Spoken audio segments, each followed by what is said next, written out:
Bom dia. Esse aqui funciona também? Vou ficar com ele. Vemos dois? Não, eu só porque eu preciso que ela vigie o meu tempo, porque senão eu vou fazer vocês dormirem até o final da tarde. Bom, eu é que queria agradecer a oportunidade que a Associação Docente da Universidade me oferece conversar com vocês. Isso é mesmo uma conversa, né? Quero dizer para vocês que eu não preparei nada. Então, eu vou aqui expor algumas ideias, provavelmente, boa parte delas conhecida de vocês, mas para animar um bate-papo, especialmente depois que nós estamos saindo, como a companheira disse, de uma greve dificílima. Dificílima. Aliás, todas as nossas greves são difíceis, não é? Mas essa foi uma greve que me parece da qual a gente tem que tirar algumas lições. Quero começar relatando para vocês o seguinte. No mês de março passado, eu tive que sair do país. Fui fazer uma viagem com compromisso no exterior, saí no finzinho de março e retornei no final de abril. Exatamente quando se dava o processo eleitoral para a reitoria da universidade a qual eu sou ligado, a Universidade Federal do Rio de Janeiro, a UFRJ. Eu estou aposentado, mas caí no conto da homenagem. Atenção para os professores mais velhos. Tá? A universidade tem um negócio que eu chamo de conto da homenagem. O conto da homenagem é te dar o título de professor emérito. Eu fiquei satisfeitíssimo quando deram a mim esse título. Eles reconheceram os meus 35 anos de trabalho. Neca! O professor emérito, eles convocam para trabalhar sem qualquer remuneração a hora que eles quiserem. Né? Você tem o direito de dizer, não vou trabalhar, mas quem é que faz isso? Então eu continuo trabalhando do mesmo jeito que antes. Mas, na condição de não ter a obrigação, a compulsoriedade de passar o semestre todo no Rio, eu fui para compromissos na Europa. Quando eu saí do Rio de Janeiro, se esboçava a candidatura do Roberto Lehrer, que é um dirigente conhecido, que já esteve em várias instâncias do Andes, presidente do Andes, já esteve aqui, eu estive com ele aqui em Belém, há uns 10 anos atrás, num processo qualquer de discussão. E o Roberto, além de ser um militante sindical, é um intelectual respeitadíssimo, até por aqueles que não gostam dele. Então, articulava-se a candidatura dele. E me perguntaram o que eu achava da candidatura dele. Eu disse, olha, acho que essa candidatura é ótima, mas vai ser para marcar posição. Nós não vamos ganhar nunca na universidade. E fui para o exterior. Estou lá e recebo o resultado do primeiro turno, da primeira volta das eleições. Havia 3 chapas. Uma claramente oficialista, uma chapa, digamos, chapa branca, e a chapa do Roberto. Meu assombro, quem vai para o segundo turno é a chapa oficialista e a chapa do Roberto. Eu disse, que maravilha. Agora vamos marcar posição. Lá fora eu gravei aqueles troços que a gente grava, de apoio, né? Eu quero dizer para vocês que na universidade eu tenho o meu voto, e é o único. Mas mesmo assim me pediram apoio, eu mandei uma mensagem e fiquei despreocupado. Eu disse, bom, vai ser uma derrota honrosa. Sou surpreendido com os resultados do segundo turno. Alguém me passa um e-mail e diz, Paulo, o Roberto ganhou a eleição. Eu primeiro achei que fosse um trote. Né? Não podemos ter ganho essa eleição. Só se essa universidade mudou muito nos 2 meses que eu estou fora. Aí eu passei um e-mail para o Roberto, que me respondeu, rapaz, eu ganhei. Eu não sei se eu levo no ministério, mas eu sou o próximo reitor. Eu disse, parabéns. Mas eu quis ver o mapa eleitoral. O mapa eleitoral é um retrato da universidade. Me atrevo a dizer que é o retrato não da UFRJ, mas é o retrato da média da universidade brasileira. Entre os estudantes, o Roberto ganhou com 90% dos votos. Um massacre, 90% dos votos. Agora, os estudantes aqui presentes vão de concordar comigo que quem vai votar é estudante consciente, estudante de vanguarda. A massa dos estudantes nem vai lá, nem toma conhecimento do processo eleitoral. Entre os 11 mil votantes do segmento estudantil, o Roberto teve mais de 10 mil votos. Eu fui olhar o extrato dos técnico-administrativos, que tem uma história de luta e de combates. Ficou dividido. Ninguém tem maioria significativa das duas chapas entre os técnico-administrativos. Aí eu fui olhar os professores, onde nós fomos massacrados. A derrota foi uma derrota extraordinária. Eu disse, não, então essa é a minha universidade. O que tem de vivo na universidade hoje? As vanguardas estudantis, as vanguardas dos servidores e a vanguarda docente. E somos minoria. Estou começando com essa historiazinha, porque o nosso movimento docente, eu diria que é um movimento glorioso.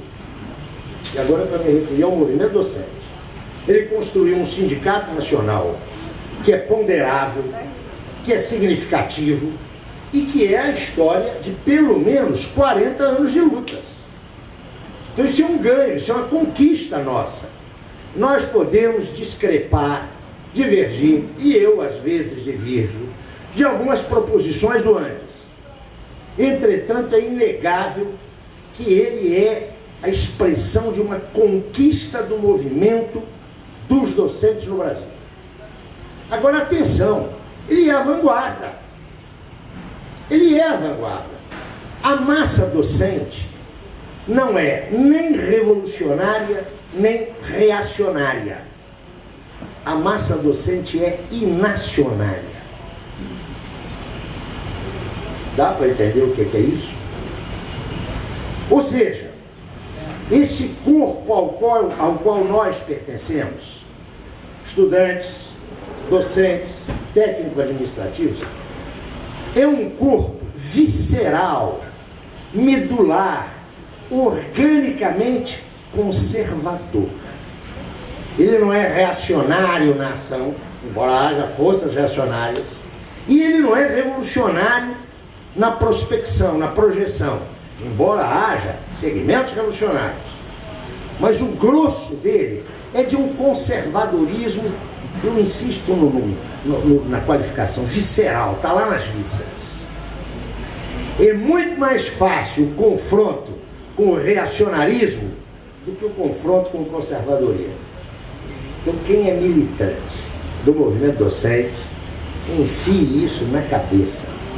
Esta luta pela democratização da universidade, primeira luta pela democratização das estruturas acadêmicas, a começar nos orçamentos das reitorias, das fundações e a própria dinâmica burocrática administrativa, que é uma caixa preta. Pela democratização do acesso. Vocês sabem como é que é feito o acesso à UNAM, a Universidade Nacional Autônoma do México? Vocês acham que tem Enem, que tem vestibular? Os estudantes que estão aqui saíram do ensino médio com o reconhecimento do governo. O governo federal autorizou aquelas escolas das quais vocês saíram do ensino médio. Pois bem, esse mesmo governo exige de vocês formas seletivas de ingresso na universidade. Isso é um escândalo. É que essa universidade aqui, além de tardia, primeira universidade com esse nome, merecendo esse nome no Brasil, é de 1934, é a USP, que todo mundo adora. Deve ter aqui um doutor, um pós-doutor pela USP, e deve achar a USP uma maravilha. As pessoas se esquecem para que a USP foi construída. Derrotada a oligarquia paulista, e em 30 e em 32, Eles, que não tinham lido Gramsci, aprenderam que precisavam de ter a hegemonia cultural e construíram uma universidade para eles. O motor da criação da democrática USP foi o jornal O Estado de São Paulo. Chega ou precisa de mais? Meu velho mestre, professor Florestan Fernandes, né, foi um dos poucos pobres que nos anos 40 chegou à universidade, assistia aula em francês. Olha que coisa democrática, hein? Para o bem do Brasil. A nossa universidade tem uma tara, ela é tarada, ela tem uma tara elitista. Então, quando eu digo para os meus estudantes, dizia para os meus estudantes de graduação, que a UNAM, só na Cidade do México, tinha 2,5 milhões de estudantes, eles diziam: o senhor está brincando comigo. Não, não estou brincando comigo. A Universidade Latino-Americana, mesmo quebrada pelas sucessivas ditaduras que a amesquinharam e quase a destruíram, tem uma história que começa em 1918, quando nós não tínhamos universidade aqui, que começa em 18, com a luta pela reforma universitária, que começa lá em Córdoba, em 1918, ganha espaços na Argentina, no Uruguai, no Chile, no Peru e no México, que estava vivendo a Revolução Mexicana. A nossa universidade passou brilhante, livre e incólume por todas as grandes transformações sociopolíticas desse país. Ela continua elitista, tanto nas modalidades de acesso quanto na sua organização interna. Ela é pouco laica, nada contra confissões religiosas. Eu brigo por uma sociedade onde todos e cada um possa expressar o seu credo religioso, desde que não cometa crimes contra os outros, não é? A expansão de credos religiosos tem um limite, não é? O respeito à vida de outrem. Então, quando um pastor vai para a televisão e diz: AIDS é praga do demônio, vá rezar, esse cara tem que ser preso. Isso é um crime contra a saúde pública. Isso não é liberdade de expressão, não. Vamos deixar isso muito claro. Então, eu sou pela livre expressão de todas as crenças, convicções religiosas. Mas na universidade, não. A universidade é laica. Por que eu digo isso? Porque eu conheço universidades, ainda hoje, onde em salas de aula, universidades públicas, onde há crucifixos. Eu sou um cidadão brasileiro. Eu, Zé Paulo Neto, meu RG, não, como é que é aquele troço? Meu CPF 117-441-896-68. Eu pago imposto. Eu tenho o mesmo direito de ser respeitado que um católico, que um evangélico, que um kardecista. Então, desrespeito a quem paga imposto e diz: eu quero uma universidade laica. Ela não é laica, ela é elitista, mas, sobretudo, ela não cumpre as suas funções essenciais. Ela não prospecta pluralisticamente o futuro. Eu quero dizer que eu sou um defensor desta universidade que está aqui, do jeito que ela é. Elitista, fazendo pouca pesquisa produtiva para a massa do povo brasileiro, mas é o único espaço onde ainda se faz pesquisa. Onde se produz algum conhecimento no Brasil é nessa universidade. Atacá-la tal como ela existe não abre o passo ao futuro. Abre o passo para o grande projeto de privatização integral da universidade pública nesse país. Então, a nossa primeira luta é a manutenção desse caráter público. E eu quero dizer que esse caráter público está ameaçado não apenas por fora, pelas grandes empresas, hoje já transnacionais, que começam a controlar o ensino superior privado brasileiro. Mas dentro da própria universidade, nós temos grupos e verdadeiras corporações que jogam na privatização. O que eu quero sinalizar com essa rápida abertura é dizer o seguinte: a universidade pública que nós defendemos não é uma fortaleza no meio de um deserto assaltada desde fora por forças privatistas. Não! Forças privatistas operam no seu interior. Forças, para usar um exemplo desgastado, mas é aquele que facilita a nossa comunicação. Forças identificadas com isso, que chamamos, e será preciso qualificar para termos mais precisão, mas com isso que chamamos genericamente de projeto neoliberal, elas estão dentro da universidade, não estão fora. Não viram como é complicada a defesa da universidade pública? E acrescento, laica, democrática e competente. Vejam como é difícil. E aí alguém já deve estar se coçando, dizendo: o Zé Paulo está querendo nos levar ao imobilismo. Não é nada disso. Pelo contrário, eu quero que a gente se mobilize mais, mas com os pés na terra, sem ilusões. Sem ilusões. Primeiro vamos acabar com a grande ilusão que nós temos sustentado publicamente. A ilusão da autonomia universitária. Esse é um conto que os liberais, no final do século XIX na Europa e no princípio do século XX, nos venderam. É preciso manter a autonomia da universidade. Vocês acham que tem autonomia de universidade na sociedade burguesa? Quem acredita nisso, acredita nos doentes da Xuxa, acredita em Papai Noel.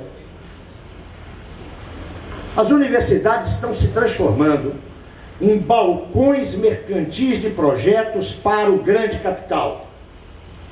Se isto não é evidente na área das ciências humanas, tenham uma olhada como funcionam os laboratórios de ponta, os centros de excelência, tais ciências chamadas duras, da física, da química e da biologia hoje nesse país. Se vocês quiserem ter uma amostra simples disso, visitem o campus central da universidade a qual eu sou vinculado. Dei uma chegada na Ilha do Fundão. E aí vocês vão ver lá os prédios que estão construídos lá e com as marcas assintosamente mostrando, não é? São as grandes empresas petrolíferas, entre as quais a Petrobras, que ainda, contra a vontade de Zé Serra, ainda não está privatizada, não é? Os grandes laboratórios. Vocês entram lá no Instituto de Medicina para ver quem é que montou os laboratórios onde estão trabalhando os professores mais competentes e os pesquisadores mais sérios. Preciso deixar isso claro. Mas quem é que montou o laboratório? Acho que foi a universidade, acho que foi o dinheiro do MEC. Vai procurar saber. A ideia de uma universidade com autonomia é muito mais um projeto do que um processo. Acreditar que essa universidade a qual nós estamos, ela é autônoma, é acreditar que o Renato Janine Ribeiro foi de fato ministro da Educação do Aranjal Monteiro. Né? E acredita nisso, ele ocupou um lugar no espaço, até porque é uma lei física segundo a qual dois corpos não podem ocupar o mesmo lugar no espaço ao mesmo tempo.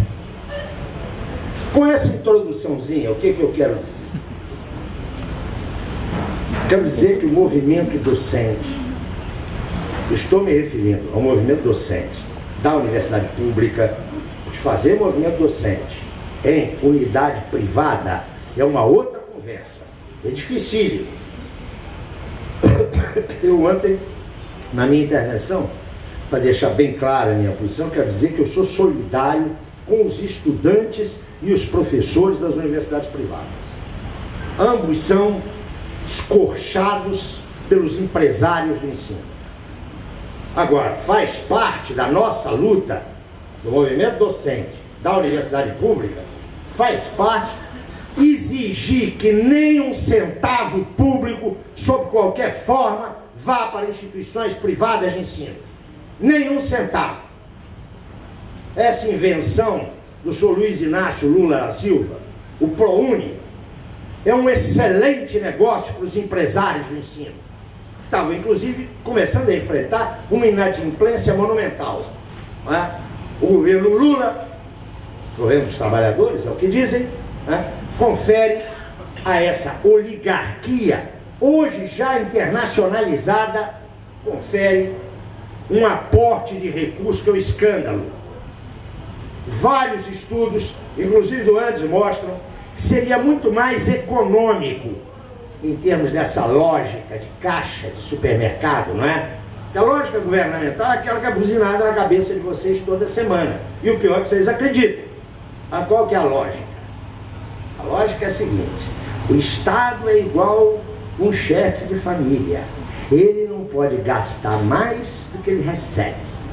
Que gracinha, né? Chefe de família não tem banco central para manipular o câmbio, né? O chefe de família não pode emitir moeda. O chefe de família não pode estabelecer tributos, taxas e tarifas, mas é igualzinho. Essa lógica ordinária do caixa do supermercado é aquela que nos é imposta e que é imposta à política educacional. O Andes já demonstrou, e outros pesquisadores que nem são ligados ao Andes já demonstraram, que a economia e a eficácia, aquilo que os economistas bem postos na vida gostam de chamar a relação custo-benefício, seria muito maior para a população da faixa etária brasileira, entre 18 e 29 anos, se as verbas do PROIFES fossem investidas na universidade pública. Perdão. Desculpe, é que eu também ando com PROIFES na cabeça por razões óbvias, né? O ProUni, obrigado pela correção. Isso é um escândalo. E é um escândalo que é aceito passivamente, só nós berramos. Agora, por que é um escândalo? Porque isso sequer é uma tática financeira dos habitantes do Pindorama, aqui da terra de Santa Cruz. Isso aí é uma estratégia internacional que foi desenhada na segunda metade dos anos 90 e que, do ponto de vista institucional, pedagógico, ganhou forma no célebre documento ou protocolo de Bolonha, de 2000, que tratou de espartilhar a formação universitária. Na Europa Unida, como consequência do protocolo de Bolonha, ninguém tem mais de 8 anos na formação superior.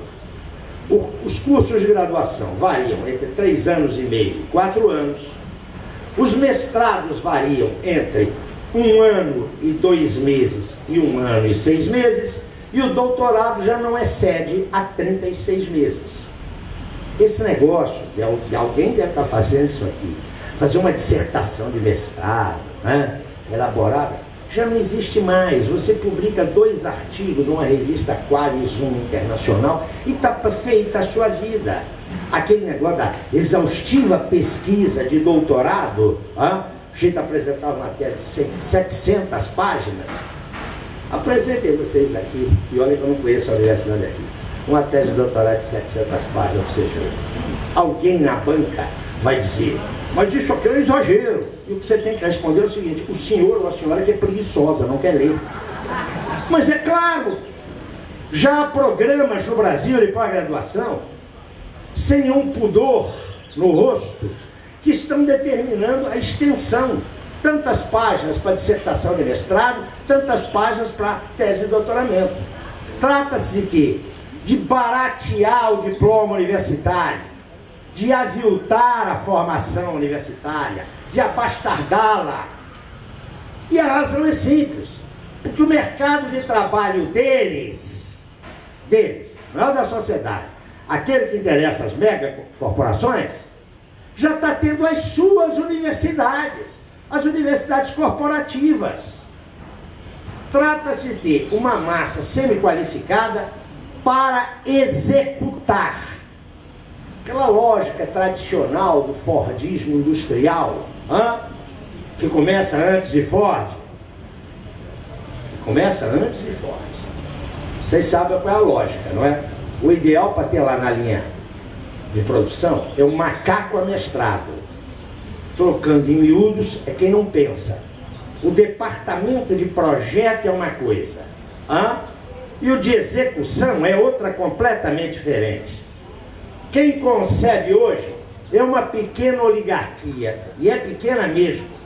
Em escala mundial, não deve exceder mais de 5 mil cientistas. Nós estamos falando de um planeta que hoje tem 7 bilhões de habitantes. Tem 5 mil fulanos que estão num nível de pesquisa que decidem para onde vai a execução. O resto, uma linha de produção cada vez mais automatizada, precisa apenas de macacos amestrados. Pouco importa que eles usem colarinho branco ou que eles usem colarinho azul. Trata-se de um projeto em escala mundial.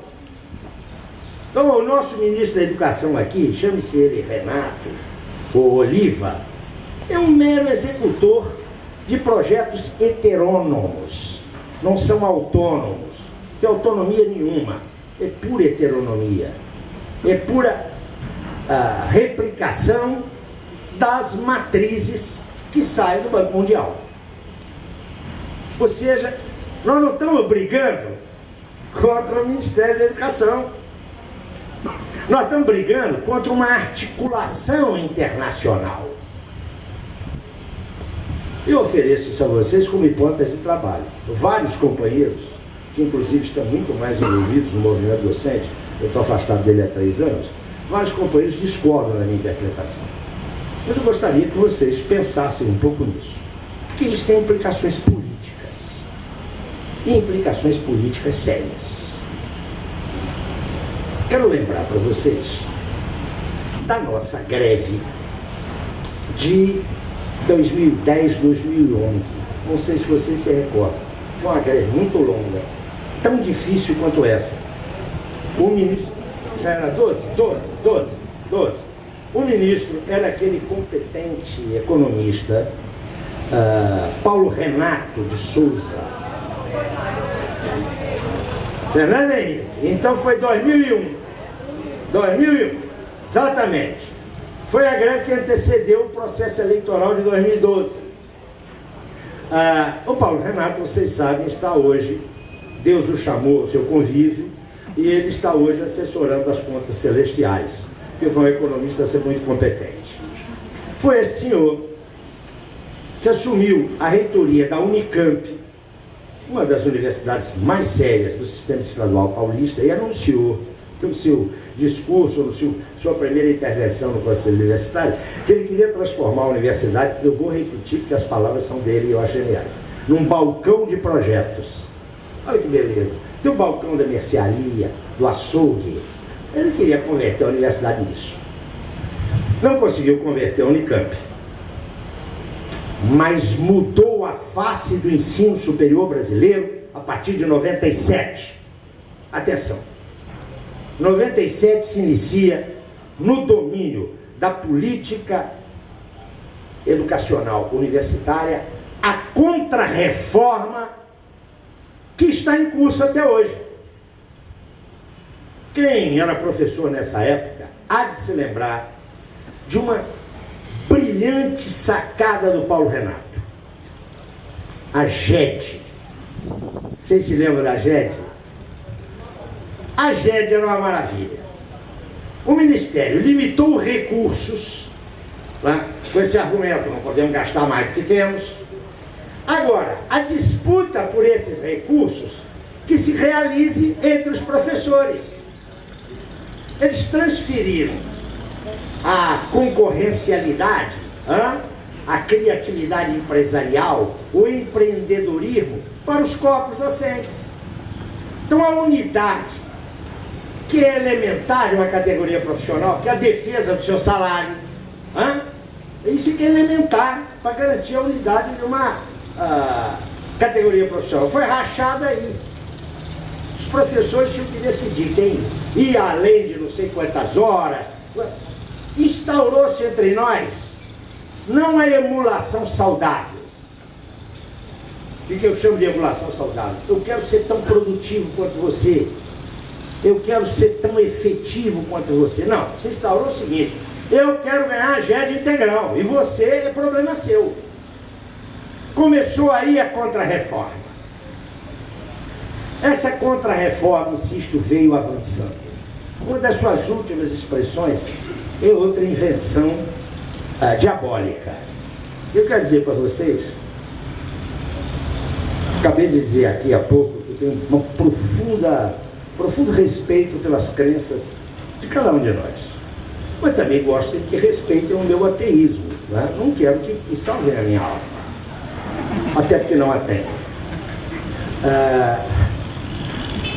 Deus não existe, mas o diabo existe. Vocês podem ter certeza que há algumas invenções que são diabólicas. A mais diabólica dessas invenções é aquela que os professores de pós, e não só de pós, estão comendo agradavelmente. O edital. Você não pesquisa mais aquilo que é o seu campo de trabalho, aquilo que é o seu interesse criativo, aquilo onde você investiu boa parte da sua vida. Agora você disputa o edital com o teu colega ali do lado. E ainda me vem falar em autonomia universitária, autonomia de pesquisa com financiamento mediante edital. Por favor, eu gosto muito de rir, eu sou um gozador, mas tem limites para gargalhada. Notem, nós estamos vivendo desde 97, sem interrupção, um processo de liquidação de um certo tipo de universidade. Os materiais produzidos pelo Andes, por outros companheiros, outros estudiosos, continuam insistindo num modelo de universidade, que é o modelo de universidade do século XX. Que modelo é esse? Uma universidade montada sobre um tripé funcional. Primeiro tripé, o ensino. Você não socializa as futuras gerações de técnicos, de quadros, de intelectuais, se não acessar para eles o substantivo do estoque crítico do passado. É isso que é o ensino. Mas a universidade não pode se restringir ao ensino. Ela tem um outro pilar. Qual é? É o pilar da pesquisa.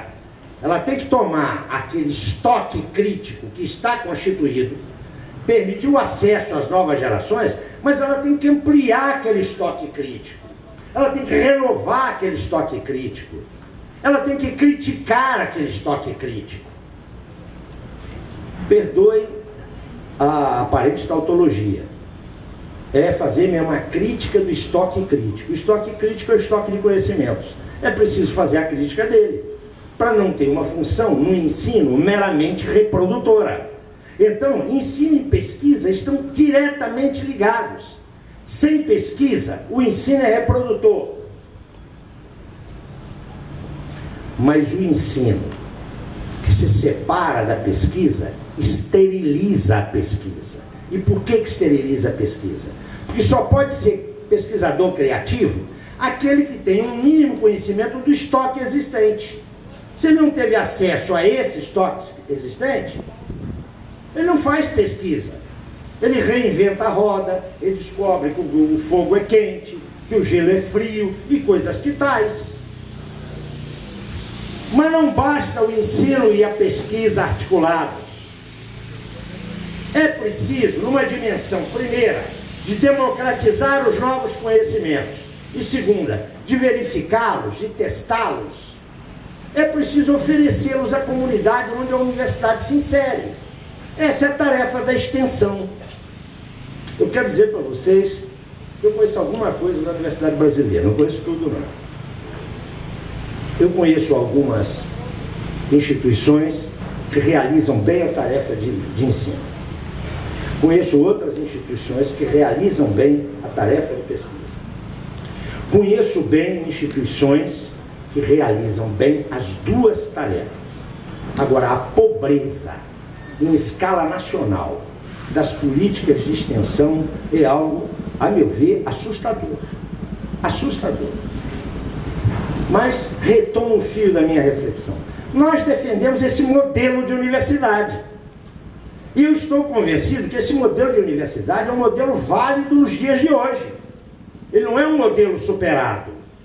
Ele precisa, evidentemente, de se adequar. Ele precisa de ser revitalizado com as novas problemáticas científicas e sociais com as quais nós estamos defrontando hoje. Mas ele tem potencial e plasticidade para responder bem a elas. Ora, a contra-reforma universitária vem no sentido de destruir o que ainda resta desse modelo entre nós. A proposição real é uma outra universidade, é um outro modelo de universidade, claramente com uma divisória. A universidade não vai produzir mais quadros críticos.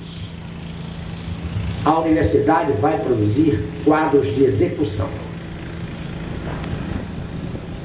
Nada é mais ilustrativo do que dar uma olhada nos programas dos cursos de economia, de graduação de economia nesse país. Nós estamos preparando alguns bons analistas para bancos de investimento. Estamos preparando alguns bons quadros para dinamizar o mercado de capitais. Agora estamos preparando pouquíssima gente, mas é pouquíssima mesmo, para entender a dinâmica da economia brasileira. Para entender como é que essa economia se reinsere hoje no quadro da pessimamente chamada globalização. Eu quero dizer para vocês que isso é fatal para qualquer projeto de soberania.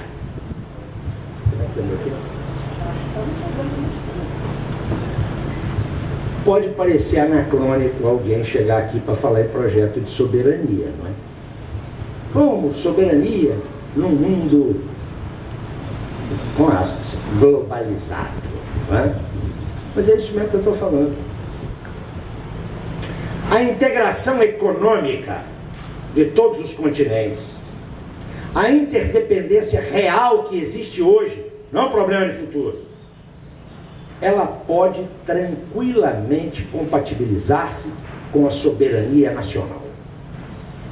Soberania nacional não quer dizer a tomada autônoma e sem pensar em consequências de decisões que afetem o concerto das nações.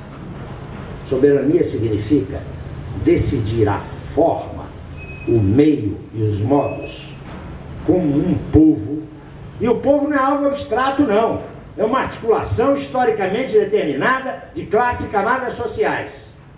Como é que um povo vai viabilizar no seu espaço político-territorial as transformações econômico-sociais que são possíveis e necessárias no marco da configuração internacional atual?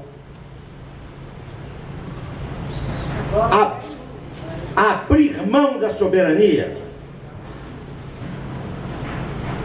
é abrir mão de qualquer projeto civilizatório. Num projeto civilizatório está incluída a educação superior como educação permanente. E a gente pode avaliar o nível da educação fundamental de qualquer sociedade avaliando o nível da sua educação superior. Tirem da cabeça essa tolice, não é? Ah, é preciso cuidar do ensino fundamental. O ensino superior já tem verba demais. Isso é uma asnice. Neste caso, não há construção de alicerce se o telhado não está bem montado. Mas eu estou falando para gente que está interessado no movimento docente, não é? O que a gente vai fazer? Os obstáculos são tamanhos que nós agora vamos dar uma parada de 10 anos, vamos estudar e depois vamos recomeçar. Seu convite é um imobilismo, não é? Nós sabemos para onde vai quem não sai do lugar. Quem não sai do lugar vai para o cemitério. As dificuldades que temos pela frente, enquanto movimento docente, são de enorme monta. Enorme monta. Eu juro que eu acabo em 5 minutos. Eu fiz esse passeio internacional pelo seguinte: qualquer greve que nós fizermos sem articulação nacional, sem nos aliar a outros contingentes de trabalhadores, se a gente continuar fazendo greve, que não sai mais no Jornal Nacional, porque não incomoda ninguém, né? Incomoda o estudante e os pais dos estudantes. E esses mesmos estudantes que estão no último ano. Os que estão no primeiro e segundo ano acham que tem férias, não é? E o pior é que alguns colegas nossos vão mesmo para a praia. Enquanto nós não conseguimos articular a nossa vitalidade combativa com outras categorias profissionais, ficaremos isolados. Quem se isola é derrotado. Mas é preciso articular mais. É preciso saber como é que está o quadro universitário na América Latina. Quais são as lutas travadas pelos nossos companheiros na América Latina. Nós precisamos de ter articulações nesse nível. O ANDES tem feito esforços significativos nessa direção. Não sei se tem sido frutíferos. Mas precisamos também fazer uma coisa. E agora vocês vão gostar de ouvir. Nem os meus queridos colegas do movimento docente. Nós precisamos de perder o viso corporativo.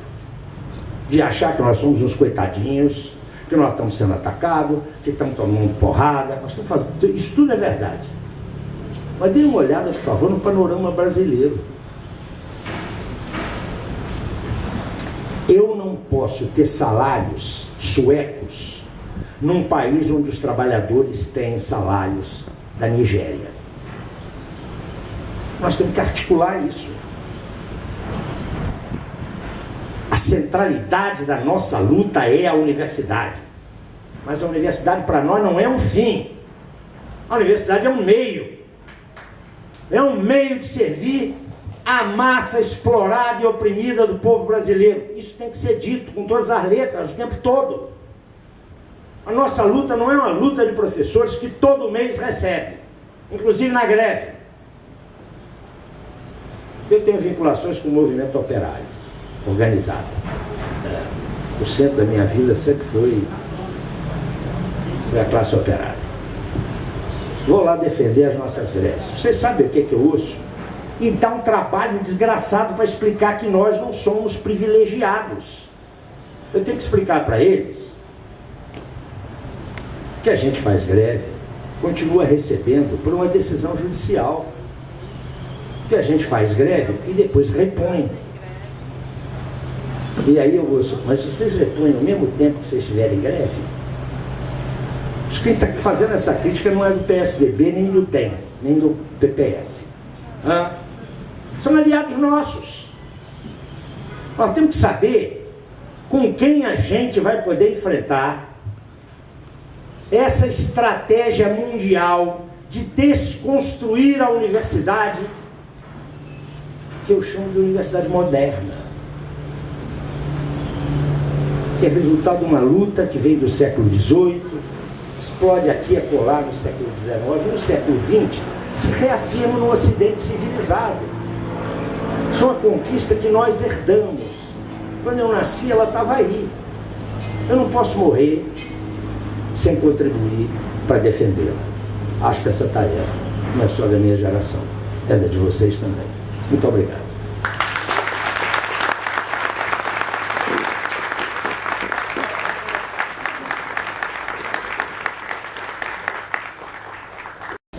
Bom dia a todos. Eu sou o Gabriel, professor da instituição, professor da SEDUC também. Aqui na instituição era contratado, alguns alunos nossos aí, professores também, enfim.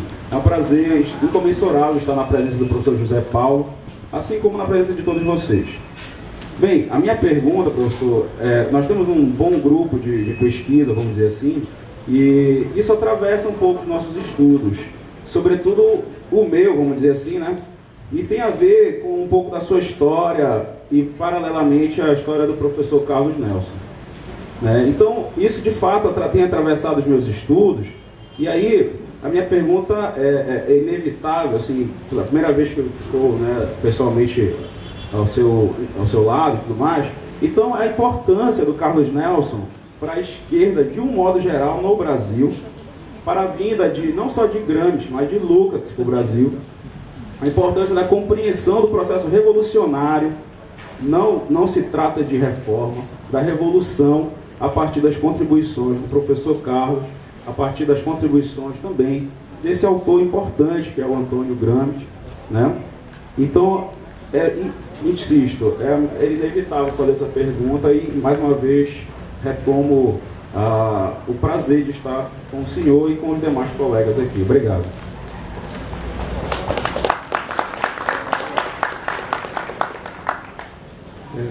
Sou Benedito Ferreira, trabalho na Faculdade de Computação e trabalho na pós-graduação em Educação.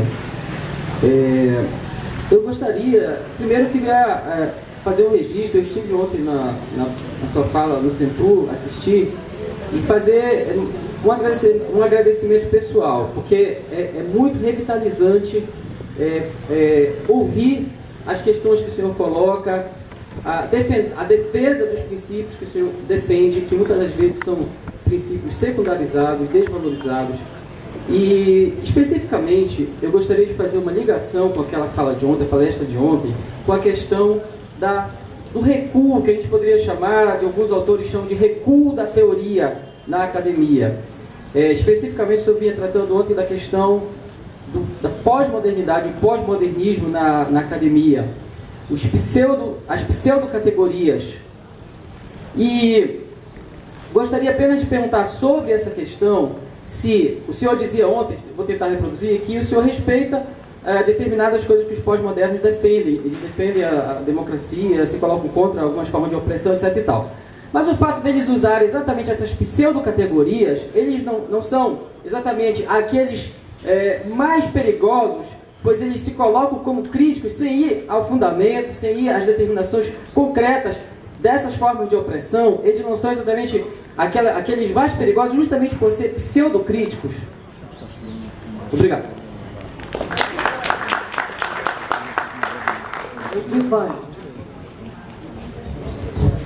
Bom dia a todos, em especial ao professor José Neto.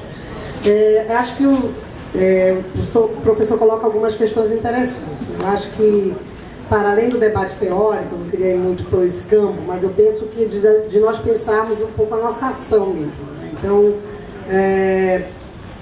eu gostaria que o senhor refletisse sobre a possibilidade de nós construirmos uma frente de educação que pegue, de fato, todos os níveis, né? Então, hoje o que a gente enfrenta, eu sou da rede pública estadual, realmente uma separação, né?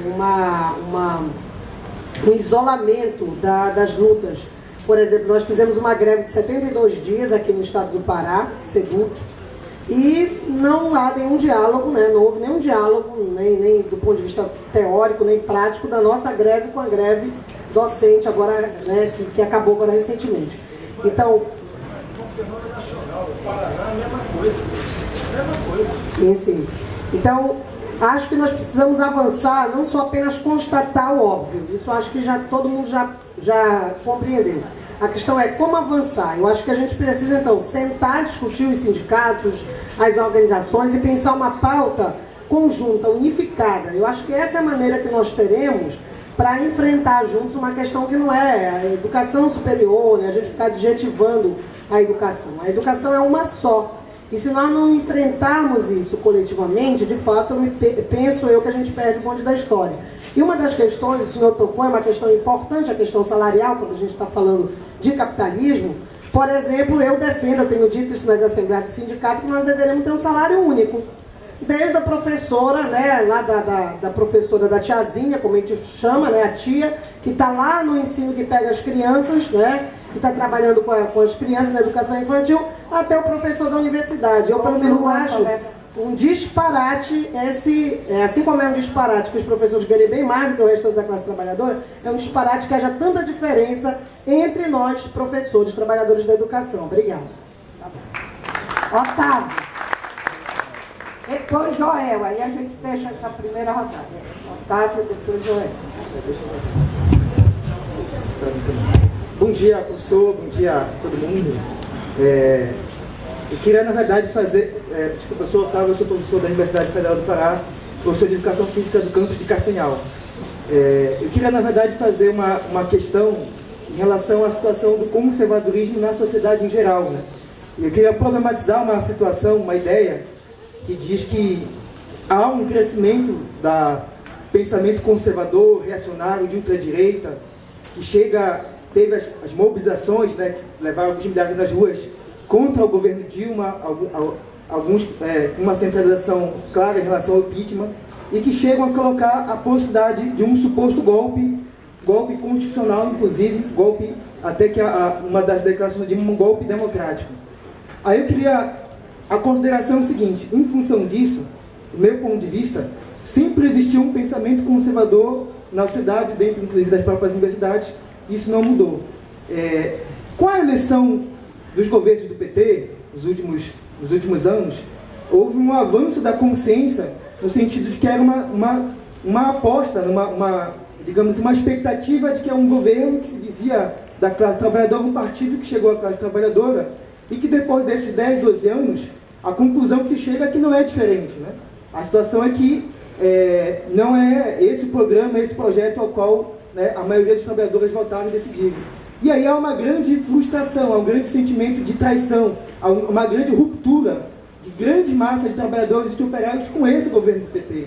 Inclusive tem uma pesquisa que o PT fez em São Paulo, em São José dos Campos, que é o berço, né, de nascimento nos metalúrgicos, o PT tinha 7% de aprovação do voto.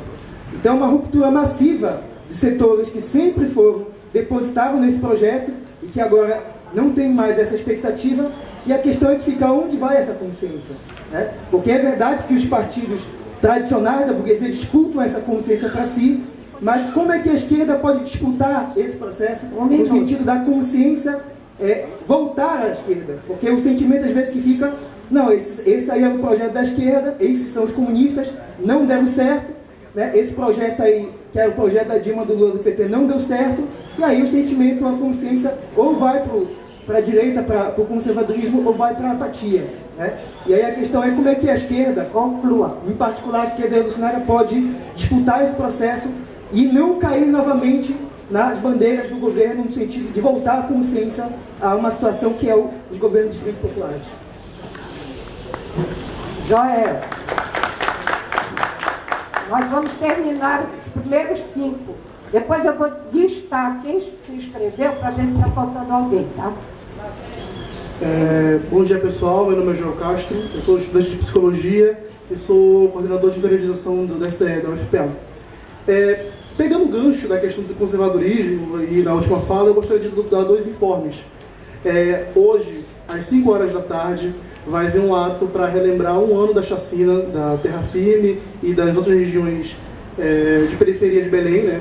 A gente sabe que o conservadorismo, assim como o professor falou muito bem, ele está vivendo de modo visceral na universidade, ele também vive e prospera na sociedade como um todo. Então, a mídia também tem grande papel nesse sentido de criminalizar essas pessoas que foram vítimas durante essa chacina, e muitas pessoas acabam justificando o que aconteceu. Então, esse ato que vai acontecer hoje, a partir de 5 horas da tarde, lá no CAM, ele vai servir para poder expor para a sociedade um outro lado.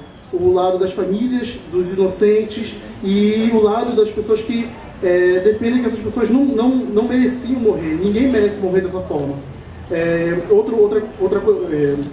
Outro recado também é que o dia 8, a partir das 9 horas da manhã, lá na escadinha da Estação das Docas, vai acontecer um ato contra o Eduardo Cunha, né, que hoje ele é a personificação do conservadorismo nas grandes estruturas do nosso governo, onde ele pauta e defende questões absurdas, como, por exemplo, a proibição da administração da pílula do dia seguinte para as mulheres que sofreram abuso sexual, e outros absurdos aí que basta as pessoas abrirem na internet, porque sabem a que nível está o conservadorismo assumindo. Então esse ato vai servir para poder fazer um escracho em relação a esse indivíduo que atualmente é a personificação do lixo conservador que a gente vive no Brasil. Obrigado. Eu vou ler as pessoas que se inscreveram para ver se está faltando alguém. Rosimê, Ivon, Alina, Derek, Vera, Jacó e Felipe. Tem alguém que tenha se inscrito que eu, porventura, não tenha visto? Não, então vou passar para o professor. Vai ter a segunda rodada.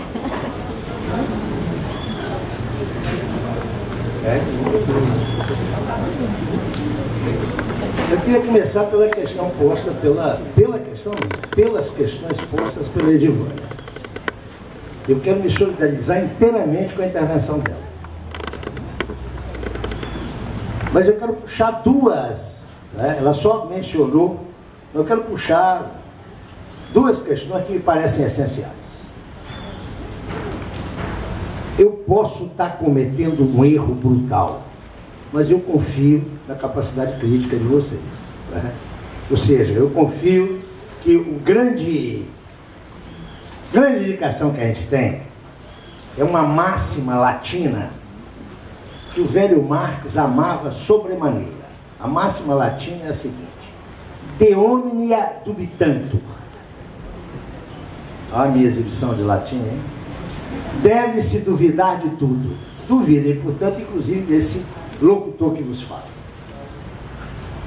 Eu, nos últimos 25 anos, me entreguei inteiramente à vida universitária brasileira.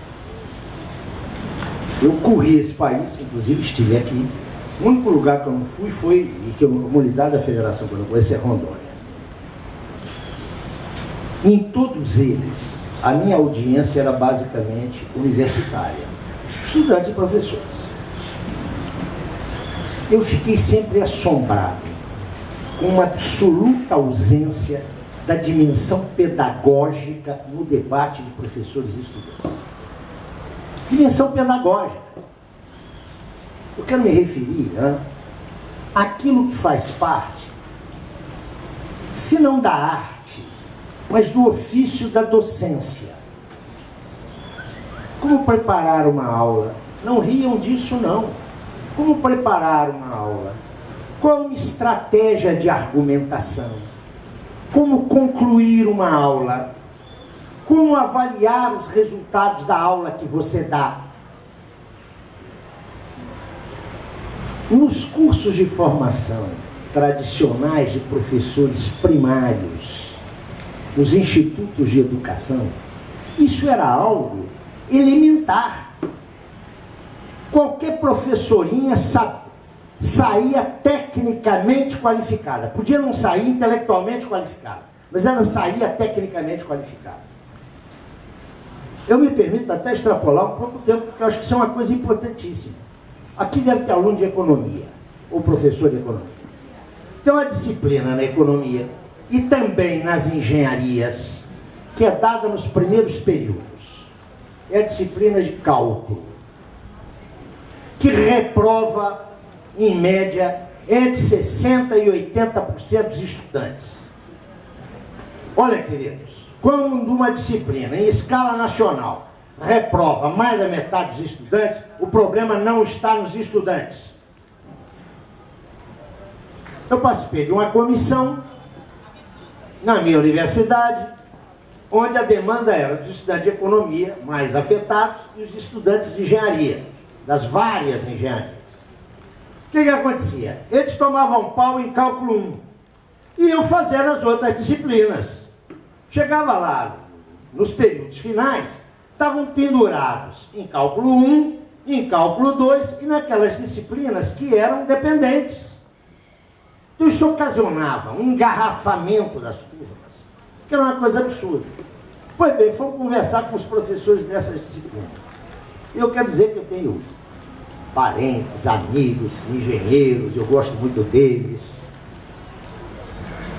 Todos eles eram engenheiros.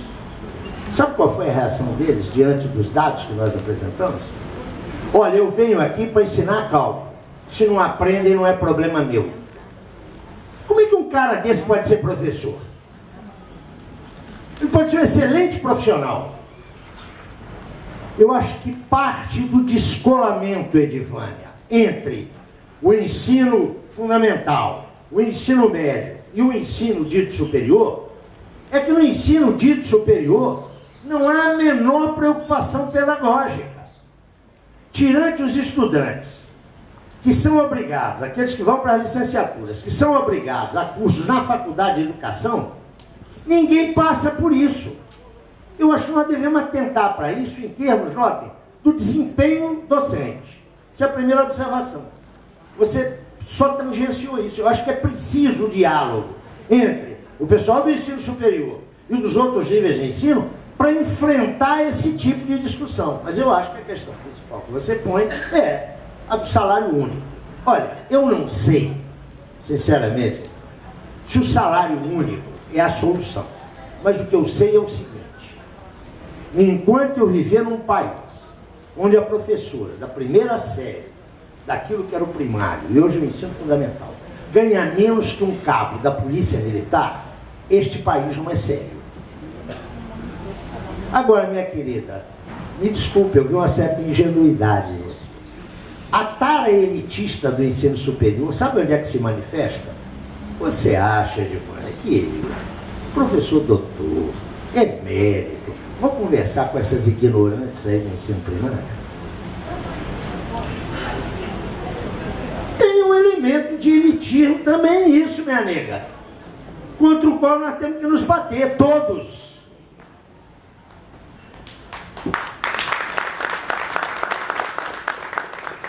Eu quero chamar a atenção de vocês para uma coisa muito curiosa. 2 dos rapazes que intervieram aqui, aliás, com ótimas intervenções, vocês viram de que curso onde eles trabalham? O Gabriel e o Otávio. Educação física. Escuta, é 10 anos atrás, esse distinto e seleto público que está aqui se disporia a ouvir um professor de educação física? Não tem uns cursos assim na universidade baratinhos, ou então para os brutamontes? Nutrição, educação física. Eu quero registrar aqui a minha experiência com educação física. Não posso deixar de registrar isso. Nos últimos 20 anos, o debate na pós-graduação da educação física tem um alto nível. Não é casual que um deles mencionou Gramsci. Queria chamar a atenção de vocês para que olhem com cuidado os companheiros e os cursos de educação física. Há cursos de educação física hoje, com seus programas de pós-graduação. Eu menciono 2 deles, um em Campinas e outro em Brasília, o da Unicamp e da UNB, que tem entre os seus corpos docentes e os seus mestrandos e doutorandos, agora eu vou puxar a sardinha para o meu lado, né? Estudantes de fazer gosto na área das ciências sociais, de fazer gosto. Eu quero registrar isso cumprimentando o Gabriel e o Otávio. Eu vou fechar com a intervenção do Gabriel, que me toca muito diretamente. Otávio, eu penso que seria não só incorreto, ou seja, falso, não reconhecer algumas mudanças que esse país passou a partir de 2013 com os governos do PT. Os governos do PT não podem ser analisados apenas com esse desastre administrativo e político de agora. Acho que a primeira coisa com a qual a esquerda tem que trabalhar, o ideal seria que todos trabalhassem, mas que a esquerda tem que trabalhar é com uma procura de veracidade e de justiça histórica. Pela primeira vez nesse país, de maneira intencional e sistemática, isso começa com o Fernando Henrique, é uma orientação internacional, tudo bem. Mas há um governo, ou há governos, que dizem: nós vamos mexer com as populações pauperizadas. Eu dizia ontem e quero voltar a isso. Se eu botar R$150 no bolso de você, vai fazer diferença no fim do mês. Vocês têm alguma coisa no bolso. Mas se eu colocar R$150 no bolso que não tem 1 centavo, isso muda a vida. Os governos do PT fizeram isso. Esses governos do PT trouxeram à luz como direitos muitas medidas que anteriormente eram vistas como benevolência e favor. E nós não podemos esquecer isso. Também nós não podemos esquecer algo, na minha ótica, essencial. Pela primeira vez na história do Brasil, no dia 1º de janeiro de 2003, pôs o traseiro na cadeira presidencial um trabalhador que fala errado, que o curso maior que tem é o do Senac, de torneiro Senai, de torneiro mecânico, que construiu a sua vida entre trabalhadores. Meus amigos, eu me atreveria, sem paternalismo, a dizer para vocês que aqui, com as caras que vocês têm, muito jovens, eu me atreveria a dizer, sem paternalismo, mas que vocês ainda não têm experiência de vida para avaliar o valor simbólico do que foi Lula na presidência. Como isto pesou simbolicamente nas massas pobres, nas massas pauperizadas desse país. É uma pena que esse cidadão não tenha a menor ideia do porte histórico que ele teve. É uma pena, uma lástima. Nós não podemos perder isso de vista. Nada disso nem justifica, nem explica esse desastre político que nós estamos vivendo. Eu fiz essa invocação não para justificar esse desastre político, mas é para ponderá-lo. Daqui a alguns anos, nós não vamos ver apenas esse desastre. Nós veremos os ganhos pequenos, porém significativos, que foram feitos. Quero lembrar a política externa do período Lula. Tudo bem que tem o Haiti, mas nós rompemos aquela relação carnal que tínhamos com Washington, obra do príncipe da sociologia brasileira. O desastre político que está aí, não é, e eu aí avanço um pouco, creio que o Otávio tocou nisso, eu não vejo perigo de golpe no Brasil. Posso estar enganado, eu já errei muitas vezes em análise de conjuntura. Não seria a primeira vez que eu vou errar. Agora, eu acho que o golpe é desnecessário. Você golpeia um governo que te prejudica politicamente. O governo Dilma prejudica que grupo econômico nesse país? Que monopólio? Que megacorporação? Que interesse oligárquico ele prejudica? Com Cátia Abreu no Ministério da Agricultura? Com um gestor de posto de gasolina no estado do Rio de Janeiro, no Ministério da Saúde? Escuta, companheiros, põe o pé na terra. O que está aí é a intolerância de classe. A Dilma nem é o PT. Até 2010 a Dilma era o PDT do Rio Grande do Sul. Quem está em questão aí, companheiros, não é a Dilma, não. Quem está em questão aí é o Lula. Esses caras sabem quem eles têm que golpear. Se chamam o filho do Lula para prestar depoimento, ai, que alegria, agora a Operação Lava Jato vai para frente. Eu espero, eu não sei, eu espero que o Lula não tenha deixado impressão digital em roubalheira. Eu não sei se deixou. Se ele deixou, vocês podem ter certeza que a justiça de classe vai se abater sobre ele sem dó nem piedade. Não tem dúvida. Agora, o alvo não é o governo Dilma, não. Esse governo está fazendo o que eles querem. Eu não vejo risco de golpe, viu, Otávio? Agora, e a gente chega um pouco com a intervenção do Joel, que ele deu uns avisos, mas ele falou coisas importantes. Olha, o conservadorismo sempre existiu nesse país. A direita sempre existiu nesse país. O que é novo é que ela agora se mostra como direita, ela saiu do armário. Ela está agressiva. E ela está agressiva por quê? Porque a conjuntura lhe dá gás. É só por isso. Ela não está crescendo. Ela tem o tamanho que ela sempre teve. Só que agora ela tem coragem de ir para a internet e diz: viva a ditadura militar. Vamos assassinar a família de Mauriase. Ela agora tem uma cara disfarçada, mas ela pode dizer isso. Então eu acho que nós não devemos nos confundir um pouco com o quadro conjuntural. O essencial não é a espuma do rio, é o que está embaixo. A sociedade brasileira é uma sociedade extremamente conservadora. Extremamente conservadora. Meus amigos homoeróticos, transeróticos, que não se iludam. Essa batalha vai continuar aí. Pode passar, inclusive, no legislativo. Agora você tem um ranço conservador que é multissecular. Ele não acaba da noite para o dia. O que a gente tem que fazer é responder com vigor a ele. É responder com vigor a ele. Ô Bené, a questão que você coloca é absolutamente pertinente. Eu ontem não tive tempo de desenvolvê-la, aqui eu vou apenas pontuar. Eu quero dizer para você que eu estou de acordo com a tua conclusão. Né? Pior do que um adversário claro é um aliado vacilante. É óbvio, estou inteiramente de acordo com isso. E eu vou até um pouco mais adiante. Os pressupostos metodológicos dos pós-modernos fazem com que um deslocamento entre as suas posições políticas, quando elas há progressistas, e os seus substratos teóricos.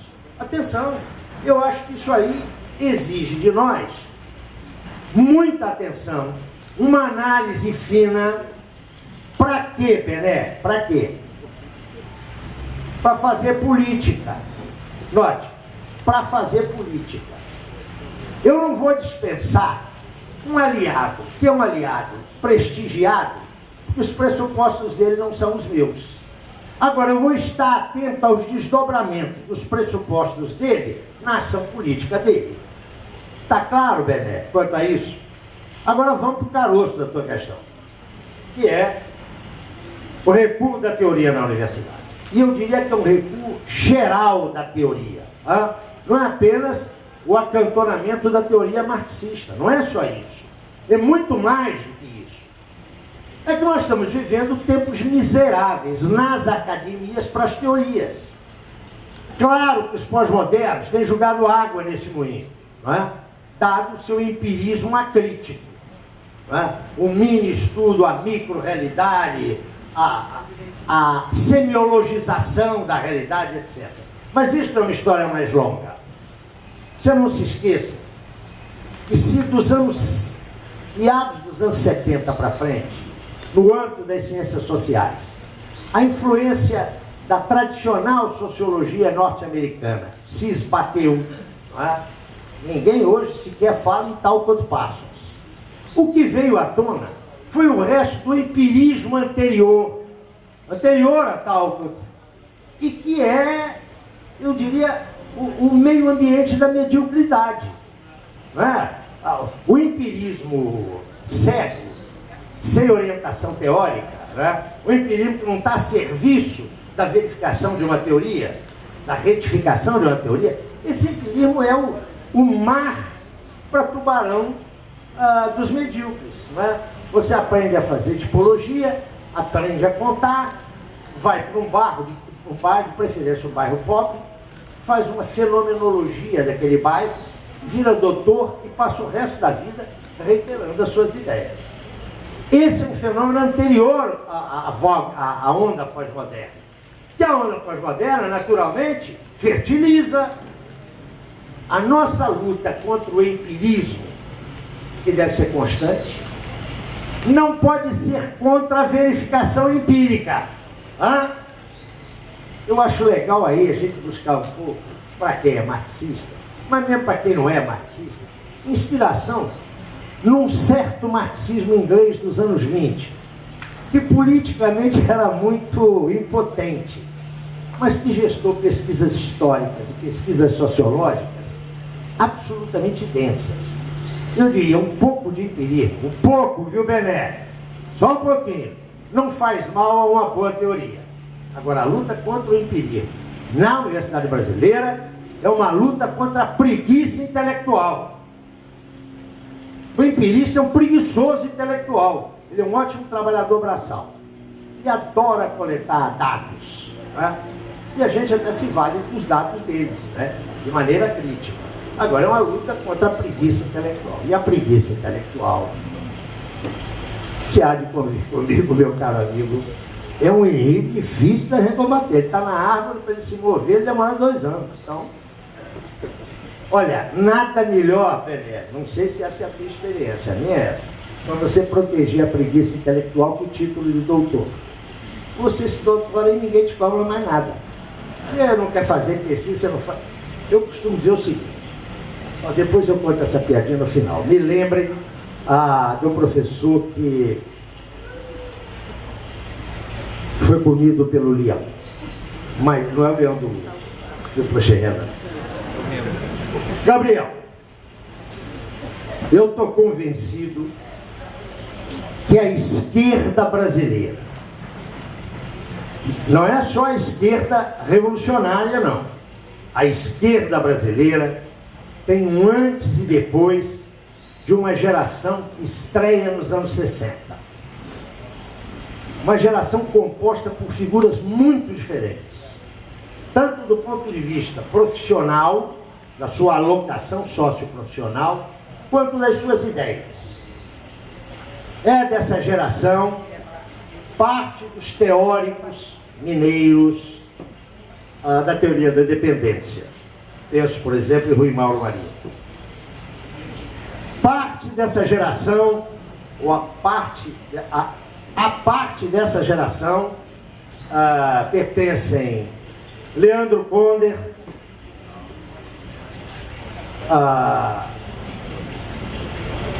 posso citar vários outros. E a ela pertence Carlos Nelson Coutinho. Essa geração, já nos anos 60, é um divisor de águas na esquerda brasileira. Insisto, já nos anos 60. Veio a ditadura, boa parte deles foi para o exílio, produziu no exílio, teve Fernando no exílio e voltou nos anos 80.